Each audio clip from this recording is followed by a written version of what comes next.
नमस्कार, आप देख रहे हैं बोलता हिमाचल। मैं हूं अर्नब और लेकर आया हूं देवभूमि हिमाचल से आज की बड़ी और महत्वपूर्ण खबरें। दोस्तों, रोजाना खबरों के लिए चैनल को सब्सक्राइब करें, वीडियो को लाइक और शेयर करें, कमेंट बॉक्स में अपने जिले का नाम हमें जरूर बताएं। वीडियो को अंत तक जरूर देखें। चलिए शुरू करते हैं आज का Himachal news bulletin. Exposure visit पर जाएंगे विशेष बच्चे। शिक्षा मंत्री रोहित ठाकुर आज शिमला से हरी झंडी दिखाकर करेंगे रवाना। राज्य सरकार द्वारा सरकारी स्कूल के विशेष बच्चों को एक्सपोजर विजिट पर भेजा जाएगा। इस यात्रा के अंतर्गत बच्चों को चंडीगढ़, अमृतसर और अटारी बॉर्डर जैसे ऐतिहासिक, सांस्कृतिक एवं शैक्षणिक महत्व के स्थलों का भ्रमण कराया जाएगा। शिक्षा मंत्री रोहित ठाकुर 16 जनवरी को शिमला से इस दल को हरी झंडी दिखाकर रवाना करेंगे। इस दल में कुल 156 सदस्य शामिल हैं, जिनमें 96 विशेष आवश्यकता वाले बच्चे, स्पेशल एजुकेटर्स, समावेशी शिक्षा के अधिकारी तथा अन्य शामिल हैं। हिमाचल में बीपीएल का चयन बना ग्रामीण विकास विभाग के लिए गले की फांस। ग्रामीण विकास एवं पंचायती राज विभाग के लिए बीपीएल परिवारों का चयन करना गले की फांस बन गई है। बीते वर्ष प्रथम फेज के करवाए गए बीपीएल सर्वे में अधिकांश परिवार सरकार द्वारा निर्धारित मापदंडों से बाहर हो गए हैं और अब दूसरे फेज के सर्वे के लिए 12 जनवरी को अधिसूचना जारी कर दी गई है, जिसमें कुछ नियमों में राहत प्रदान की गई है। इसके तहत पक्के मकान वाले परिवारों को भी शामिल किए जाने बारे उल्लेख किया है। इसके अतिरिक्त इस अधिसूचना में ऐसे परिवार जिनमें 27 वर्ष तक की आयु के अनाथ बच्चे सदस्य हों अथवा ऐसे परिवार जिनमें 59 वर्ष से अधिक आयु वर्ग के वृद्धजन सदस्य हों अथवा 27 से 59 आयु वर्ग का कोई भी सक्षम वयस्क सदस्य न हो, ऐसे परिवार को बीपीएल में शामिल किया जाएगा।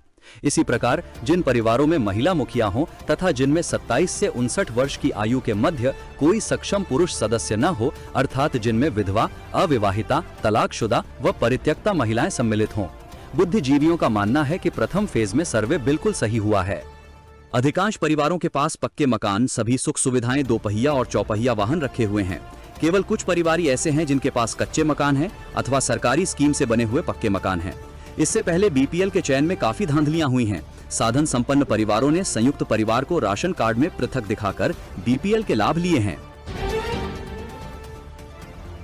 हिमाचल को हर साल मिले 50,000 करोड़ ग्रांट। सीएम ने केंद्रीय वित्त मंत्री से मांगी वित्तीय सहायता। मुख्यमंत्री ठाकुर सुखविंदर सिंह सुक्खू ने गुरुवार को नई दिल्ली में केंद्रीय वित्त मंत्री निर्मला सीतारमण से शिष्टाचार भेंट में राज्य की वित्तीय स्थिति पर चर्चा की और हिमाचल प्रदेश की आर्थिक स्थिति को सुदृढ़ करने के लिए केंद्र सरकार से उदार सहयोग प्रदान करने का आग्रह किया। सीएम सुक्खू ने केंद्रीय मंत्री को 16वें वित्त आयोग को प्रस्तुत किए गए ज्ञापन एवं अतिरिक्त ज्ञापन की जानकारी दी। उन्होंने राजस्व घाटा अनुदान को न्यूनतम 10,000 करोड़ रुपए प्रति वर्ष निर्धारित किए जाने का आग्रह किया। उन्होंने 16वें वित्त आयोग के अवार्ड पीरियड के दौरान राज्यों के राजस्व एवं व्यय अनुमानों के यथार्थवादी आकलन पर बल दिया। मुख्यमंत्री ने पहाड़ी राज्यों के लिए अलग से एक ग्रीन फंड के गठन की पैरवी करते हुए कहा कि इसमें प्रतिवर्ष 50,000 करोड़ रुपए का प्रावधान सुनिश्चित किया जाए। उन्होंने कहा कि पर्वतीय राज्य देश की ग्रीन फ्रंटियर्स हैं और उनकी पारिस्थितिकी तंत्र को मजबूत बनाने में महत्वपूर्ण भूमिका है। सीएम ने हॉरिजॉन्टल डेवल्यूएशन के लिए राज्य द्वारा प्रस्तावित संशोधित फॉर्मूले की जानकारी भी दी। इसमें वन एवं वनों पर आधारित पारिस्थितिकी के मानदंड का विशेष ध्यान रखने की मांग की गई है। मुख्यमंत्री ने आग्रह किया कि हिमाच्छादित एवं शीत मरुस्थलीय क्षेत्रों को भी अधिक सघन एवं मध्यम सघन वनों के साथ शामिल किया जाए, क्योंकि सह अस्तित्व को प्रदर्शित करते हैं। मुख्यमंत्री ने 15वें वित्त आयोग द्वारा विकसित आपदा जोखिम सूचकांक को पुनर्परिभाषित करने की आवश्यकता पर बल देते हुए कहा कि हिमालयी क्षेत्रों की तुलना देश के अन्य क्षेत्रों से नहीं की जा सकती है। उन्होंने कहा कि प्राकृतिक आपदाओं का सामना करने के बावजूद राज्य को आपदा राहत के लिए पर्याप्त संसाधन नहीं मिल पाए हैं। उन्होंने विशिष्ट संकेतकों को ध्यान में रखते हुए पहाड़ी राज्यों के लिए अलग डीआरआई तथा पृथक आवंटन की मांग की। सेब पर 100% आयात शुल्क लगाएं। सीएम ने केंद्रीय वित्त मंत्री को प्रदेश के बागबानों की चिंताओं से करवाया अवगत। सीएम सुक्खू ने केंद्र सरकार से ऑफ सीजन में विदेशी सेबों की डंपिंग रोकने के लिए आयात शुल्क को बढ़ाकर 100% करने तथा सेब आयात पर मात्रात्मक प्रतिबंध क्वांटिटेटिव रिस्ट्रिक्शन लगाने का भी आग्रह किया है। मुख्यमंत्री सुखविंदर सिंह सुक्खू ने गुरुवार को नई दिल्ली में केंद्रीय वित्त मंत्री निर्मला सीतारमण के समक्ष प्रदेश के सेब उत्पादकों के हितों की पुरजोर वकालत की। उन्होंने बागबानों की समस्याओं को लेकर केंद्र सरकार से तुरंत हस्तक्षेप की मांग की।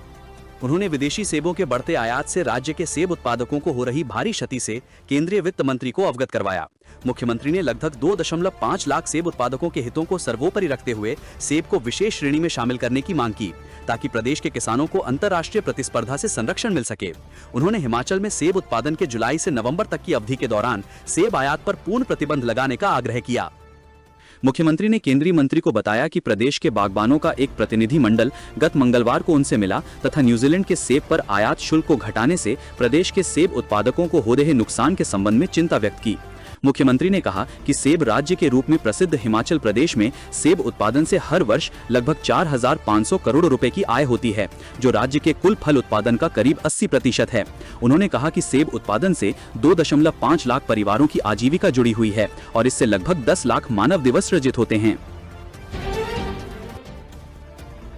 हिमाचल में प्रदर्शन की तैयारी, शेड्यूल जारी। मनरेगा बचाओ अभियान के तहत विरोध करेगी कांग्रेस। हिमाचल प्रदेश कांग्रेस कमेटी की ओर से मनरेगा बचाओ अभियान के अंतर्गत हर विधानसभा क्षेत्र में प्रदर्शन किए जाएंगे। इन कार्यक्रमों का उद्देश्य भाजपा सरकार द्वारा मनरेगा कानून में की जा रही छेड़छाड़ और मजदूरों के अधिकारों पर हो रहे हमलों और रोजगार छीने जाने के प्रयासों के खिलाफ विरोध दर्ज करना है।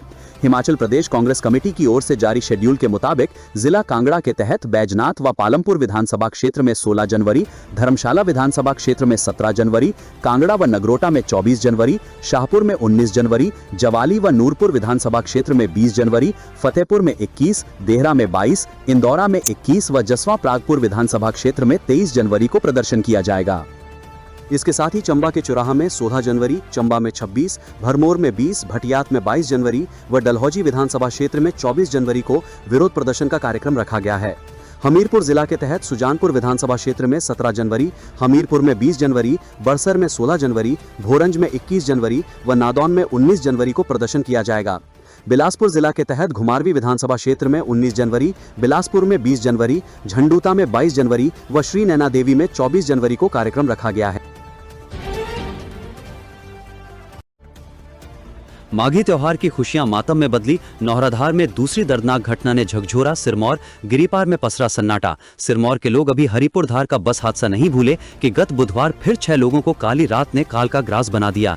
एक सप्ताह के भीतर नौहराधार के आसपास दूसरी बड़ी घटना ने क्षेत्र के साथ साथ सिरमौर जिला व प्रदेश भर को झकझोर कर रख दिया है। क्षेत्र के तलगाना गाँव में भीषण अग्निकांड ने सभी को झकझोर कर दिया, जिसमें 6 सगे रिश्तेदारों की दर्दनाक मौत हो गई। स्थानीय निवासी लोकेंद्र ने अपना पूरा परिवार को खो दिया है और वो खुद अस्पताल में जिंदगी से लड़ रहा है। लोकेंद्र नहीं जानता कि उसका परिवार अब इस दुनिया में नहीं रहा। लोकेंद्र को नहीं बताया गया है कि उनके 3 मासूम बच्चे व पत्नी अब इस दुनिया में नहीं रहे। जैसे ही लोकेंद्र होश में आया तो उसने अपने परिवार के बारे में पूछा। उसे बताया कि वे बिल्कुल ठीक हैं। वहीं टपरोली राजगढ़ निवासी नरेश व उसकी पत्नी भी इस अग्निकांड की भेंट चढ़ गए।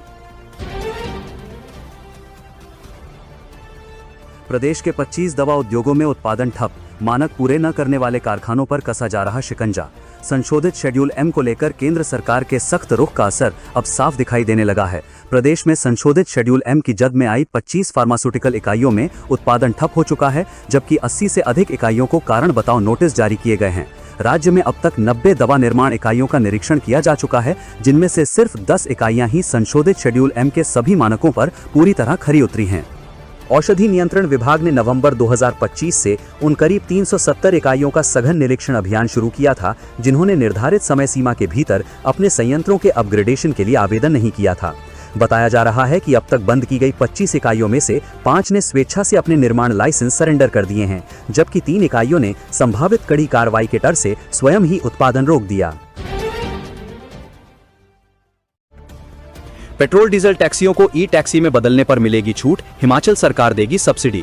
हिमाचल प्रदेश सरकार के परिवहन विभाग द्वारा प्रदेश में स्वच्छ, हरित और पर्यावरण अनुकूल परिवहन को बढ़ावा देने के उद्देश्य से राजीव गांधी स्वरोजगार स्टार्टअप योजना को लागू किया गया है। इस योजना के तहत पेट्रोल और डीजल से चलने वाली पुरानी टैक्सियों को ई टैक्सी में परिवर्तित करने पर 40% तक सब्सिडी प्रदान की जाएगी। योजना का मुख्य उद्देश्य टैक्सी चालकों को आत्मनिर्भर बनाना, वायु प्रदूषण को कम करना तथा हरित ऊर्जा को प्रोत्साहित करना है। परिवहन विभाग के अनुसार यह योजना विशेष रूप से उन टैक्सी चालकों के लिए लाभकारी सिद्ध होगी जो लंबे समय से इस व्यवसाय से जुड़े हैं और बढ़ती ईंधन लागत के कारण आर्थिक दबाव का सामना कर रहे हैं। पार्ट टाइम मल्टीटास्क वर्करों से छुट्टियों में नहीं ली जाएंगी सेवाएं, शिक्षा निदेशालय ने चेताया। हिमाचल प्रदेश के सरकारी स्कूलों में कार्यरत पार्ट टाइम मल्टीटास्क वर्करों से अवकाश अवधि के दौरान काम नहीं लिया जाएगा। कई जिलों में इस प्रकार के मामले सामने आने के बाद स्कूल शिक्षा निदेशालय ने जिला उपनिदेशकों को कार्रवाई के प्रति चेताया है। शिक्षा निदेशक की ओर से जारी पत्र में कहा गया है कि संज्ञान में आया है कि कुछ स्कूलों में छुट्टियों के दौरान भी पार्ट टाइम मल्टीटास्क वर्करों को स्कूल बुलाकर विभिन्न प्रकार के कार्य करवाए जा रहे हैं। ये स्पष्ट रूप से नीति के खिलाफ है। निदेशालय ने स्पष्ट किया है कि पार्ट टाइम मल्टीटास्क वर्कर नीति में इन कर्मचारियों को शैक्षणिक सत्र में केवल 10 माह का ही मानदेय दिया जाता है और अवकाश अवधि में किसी भी प्रकार का मानदेय देय नहीं है। निदेशक ने कहा है कि जब अवकाश अवधि के लिए मानदेय का प्रावधान ही नहीं है तो ऐसे में छुट्टियों के दौरान इन कर्मचारियों से किसी भी प्रकार का स्कूल संबंधी कार्य करवाना नियमों के अनुरूप नहीं है।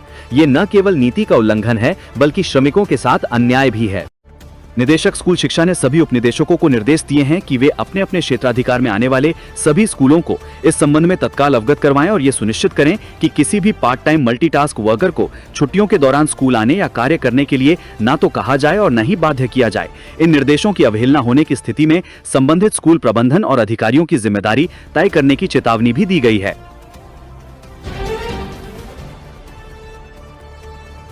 दिव्यांग माता पिता के बच्चे भी अब मुख्यमंत्री सुख आश्रय योजना में शामिल।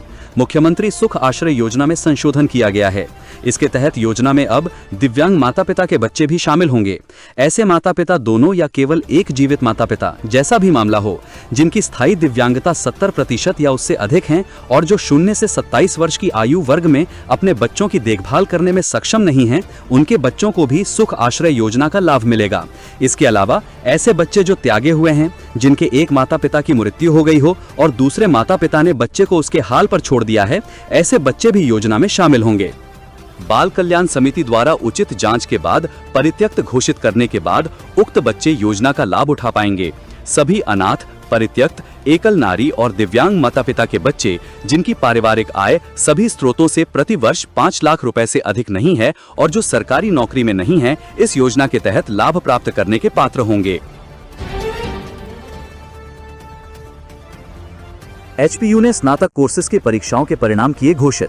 हिमाचल प्रदेश विश्वविद्यालय एचपीयू ने अक्टूबर माह में आयोजित हुई स्नातक स्तर के विभिन्न कोर्सेज के परीक्षाओं के परिणाम घोषित कर दिए हैं।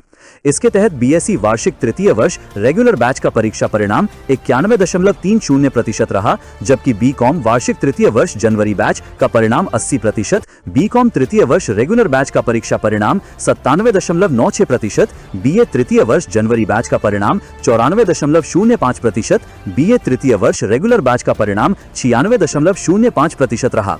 इसके अलावा बीएफए प्रथम सेमेस्टर रेगुलर बैच का परिणाम 98.91%, बीएफए 5वें सेमेस्टर का परिणाम 95.24% और बीएफए 7वें सेमेस्टर का परिणाम 90% रहा है।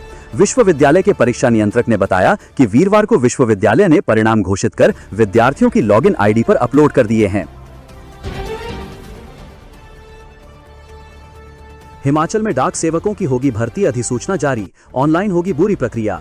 डाक विभाग में नौकरी करने के इंतजार में बैठे बेरोजगार युवाओं के लिए खुशखबरी है। विभाग हिमाचल में 331 ग्रामीण डाक सेवकों के पदों पर भर्ती करेगा। इसको लेकर डाक निदेशालय ने अधिसूचना भी जारी कर दी है। ये भर्ती राज्य के दूरदराज, पहाड़ी और ग्रामीण क्षेत्रों में डाक सेवाओं को और अधिक सुदृढ़ करने की दिशा में अहम रहेगी। जानकारी के अनुसार डाक विभाग हिमाचल प्रदेश के 331 पदों पर जीडीएस भर्ती करने जा रहा है। इनमें 137 पद अनारक्षित रखे गए हैं, जबकि 62 ओबीसी, 83 अनुसूचित जाति, 12 अनुसूचित जनजाति और ईडब्ल्यूएस के लिए 37 पद शामिल हैं। डाक विभाग ने भर्ती प्रक्रिया को पूरी तरह डिजिटल रखा है। इसके तहत ऑनलाइन पंजीकरण और आवेदन की प्रक्रिया 10 फरवरी 2026 से 3 मार्च 2026 तक चलेगी, जिसके बाद आवेदन में सुधार के लिए विभाग ने 6 से 8 मार्च तक का अवसर आवेदनकर्ताओं को दिया जाएगा। हिमाचल हाईकोर्ट ने भाजपा अध्यक्ष बिंदल के खिलाफ टिप्पणी करने पर लगाई रोक, कांग्रेस नेता को जारी किया आदेश। हिमाचल हाईकोर्ट ने नाहन से कांग्रेस नेता कपिल गर्ग को भाजपा प्रदेशाध्यक्ष डॉक्टर राजीव बिंदल के खिलाफ इंटरनेट मीडिया पर कोई भी कंटेंट अपलोड करने या फैलाने से रोक दिया है, जब तक उनके खिलाफ मानहानि का मुकदमा चल रहा है। ये अंतरिम आदेश जस्टिस सुशील कुकरेजा की सिंगल बेंच ने दिया। कोर्ट ने यह आदेश 9 जनवरी को डॉक्टर बिंदल द्वारा सिविल प्रोसीजर कोड के ऑर्डर 39 नियम 1 और 2 के तहत दायर एक आवेदन पर फैसला सुनाते हुए दिया, जिसमें उनके खिलाफ किए गए कथित मानहानि वाली पोस्ट पर रोक लगाने की मांग की गई थी। ये सिविल मुकदमा डॉक्टर बिंदल द्वारा गर्ग के खिलाफ 1.25 करोड़ रुपए के मानहानि के दावे से संबंधित है। हिमाचल प्रदेश में बस खरीदने पर मिलेगी 30% तक सब्सिडी, 390 रूट पर निजी बसें चलाएगी सरकार। हिमाचल पथ परिवहन निगम HRTC के घाटे के रूटों को लेने के लिए निजी ऑपरेटर तैयार नहीं है। प्रदेश सरकार ने 2 वर्ष पहले घाटे के रूटों को निजी ऑपरेटरों को देने का निर्णय लिया। करीब 250 रूटों को चिन्हित कर परिवहन विभाग को इसकी सूची सौंपी गई। परिवहन विभाग ने कई बार इन रूटों को विज्ञापित कर आवंटन की प्रक्रिया शुरू की और करीब 52 रूट आवंटित किए। इसमें से करीब 27 रूट पर ही बसें चल सकी हैं। घाटा इतना ज्यादा है कि निजी ऑपरेटर रूट लेने से मना कर रहे हैं। HRTC भी इन रूट पर बसें चलाने में सक्षम नहीं है। ऐसे में सरकार ने अब इसके लिए अपनी नीति में बदलाव किया है। कुफरी में किराए के कमरे में रह रहे 2 युवकों में खूनी झड़प, एक की मौत व दूसरे की हालत भी गंभीर। हिमाचल प्रदेश में शिमला जिला के मशहूर पर्यटन स्थल कुफरी के समीप 2 नेपाली मजदूरों के बीच खूनी झड़प हुई। इसमें एक युवक की मौत हो गई जबकि दूसरा गंभीर रूप से घायल है। दोनों कुफरी के पास एक स्थानीय ठेकेदार के पास मजदूरी करते थे। रात के खाने के बाद कमरे में दोनों के बीच किसी बात को लेकर कहासुनी हुई। कुछ ही देर में ये कहासुनी मारपीट में बदल गई और एक मजदूर की मौत हो गई। पुलिस ने ढली थाना के तहत हत्या की धाराओं में मामला दर्ज कर जांच शुरू कर दी है। HRTC की नई इलेक्ट्रिक बसों में होंगी आधुनिक सुविधाएं, CCTV कैमरे व सेंसर सहित होंगे खास फीचर। हिमाचल प्रदेश पथ परिवहन निगम के बेड़े में शामिल होने वाली बसें अत्याधुनिक सुविधाओं से लैस हैं। बस के अंदर 2 CCTV कैमरे लगे होंगे। बसों में होने वाली किसी भी तरह की गतिविधियां कैमरे में कैद हो जाएंगी। बसों में यात्रियों को सामान रखने के लिए शेल्फ बनी हुई है। JNNURM के तहत प्रदेश में चल रही नीली बसों में ये सुविधा नहीं थी, जिससे यात्रियों को परेशानी का सामना करना पड़ रहा था। बस में पुश बटन है, इसे प्रेस करने से ये स्टार्ट होगी। एयर सस्पेंशन राइजिंग लोइंग सेंसर भी दिया गया है, जिससे बस सड़क से आसानी से उठ सकेगी। यानी बस कहीं भी ऊबड़ खाबड़ सड़क में फंसी है तो इस सेंसर से ये बस सड़क से उठ जाएगी। हिल स्टार्ट की सुविधा है। अभी कंपनी ने एक बस ट्रायल के लिए भेजी है। उप मुख्यमंत्री मुकेश अग्निहोत्री ने बीते रोज इस बस का ट्रायल किया। बसों में यात्रियों को बैठने के लिए जो सीटें लगाई गई हैं वो आरामदायक नहीं हैं। उप मुख्यमंत्री ने इन्हें बदलने के निर्देश दिए हैं। ये सीटें बेहद पतली हैं, यानी इसमें कुशन ठीक नहीं है। उप मुख्यमंत्री के निर्देशों के बाद प्रबंधन ने कंपनी को इसके निर्देश जारी कर दिए हैं। उप मुख्यमंत्री ने कहा था कि बस की जितनी लागत है उसके अनुसार सीटें नहीं बनाई गई हैं। कंपनी ने ट्रायल में सामने आने वाली खामियों व प्रबंधन के सुझावों के अनुसार बदलाव कर बसों की डिलीवरी भेजेगा। मंडी अस्पताल के पास कुत्ते नोच रहे थे नवजात का शव। ठंड, भूख और बेरहमी की भेंट चढ़ा मासूम। फोरेंसिक टीम ने की जांच। हिमाचल प्रदेश की सांस्कृतिक राजधानी छोटी काशी मंडी में इंसानियत को झकझोर देने वाली घटना सामने आई है। जोनल अस्पताल मंडी के समीप बीर मार्ग पर नाले में नवजात शिशु का शव मिला है। इस घटना ने पूरे क्षेत्र को स्तब्ध कर दिया है। ठंड, भूख और बेरहमी की भेंट चढ़ा ये मासूम जीवन समाज के संवेदनहीन चेहरे को उजागर कर गया। वीरवार सुबह बीर मार्ग से गुजर रहे लोगों की नजर नाले में पड़े नवजात के शव पर पड़ी। शव की हालत देख लोग सिहर उठे, क्योंकि आवारा कुत्ते उसे बुरी तरह से नोच चुके थे। इसकी सूचना तुरंत पुलिस को दी गई। मौके पर पहुंची पुलिस टीम ने क्षेत्र को सील कर जांच शुरू की और फोरेंसिक विशेषज्ञों को बुलाया गया। विशेषज्ञों ने घटनास्थल का बारीकी से निरीक्षण कर जरूरी साक्ष्य जुटाए। प्रारंभिक जांच में सामने आया है कि किसी निर्दयी मां ने रात के अंधेरे में नवजात को नाले में फेंक दिया। कड़ाके की ठंड के कारण उसकी मौत हो गई और बाद में कुत्तों ने शव को क्षत विक्षत कर दिया। चंबा में 300 फीट गहरी खाई में जा गिरी कार, 2 सरकारी कर्मचारियों की मौत। अगले दिन चला हादसे का पता। हिमाचल प्रदेश के चंबा में एक दर्दनाक कार हादसे में 2 युवकों की मौत हो गई। चंबा साहो कीड़ी मार्ग पर रात को एक कार 300 फीट गहरी खाई में गिर गई। इस हादसे का पता वीरवार सुबह चल पाया।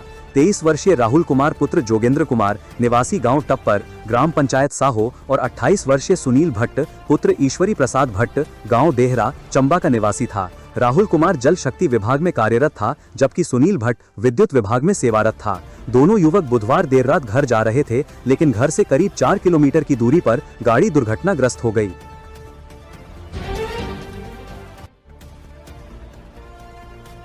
हिमाचल घूमने आने वाले पर्यटकों के लिए राहत की खबर। दिल्ली से धर्मशाला का हवाई सफर हुआ सस्ता। हिमाचल प्रदेश घूमने आने वाले पर्यटकों के लिए राहत की खबर है। दिल्ली से धर्मशाला का हवाई सफर सस्ता हो गया है। दिल्ली से गगल स्थित कांगड़ा एयरपोर्ट की फ्लाइट की टिकट अब कम दरों पर उपलब्ध है। दिल्ली से धर्मशाला तक का हवाई सफर अब पहले से अधिक सस्ता हुआ है। पिछले दिनों इंडिगो एयरलाइंस की हड़ताल के चलते टिकट 4 गुना महंगे हो गए थे। एक बार तो स्पाइस जेट के विमान का किराया दिल्ली से कांगड़ा एयरपोर्ट तक 32,628 से भी ऊपर जा रहा था, लेकिन तब भी काफी हवाई यात्री भारी राशि देकर पहुंच रहे थे। लेकिन अब स्थिति अलग है।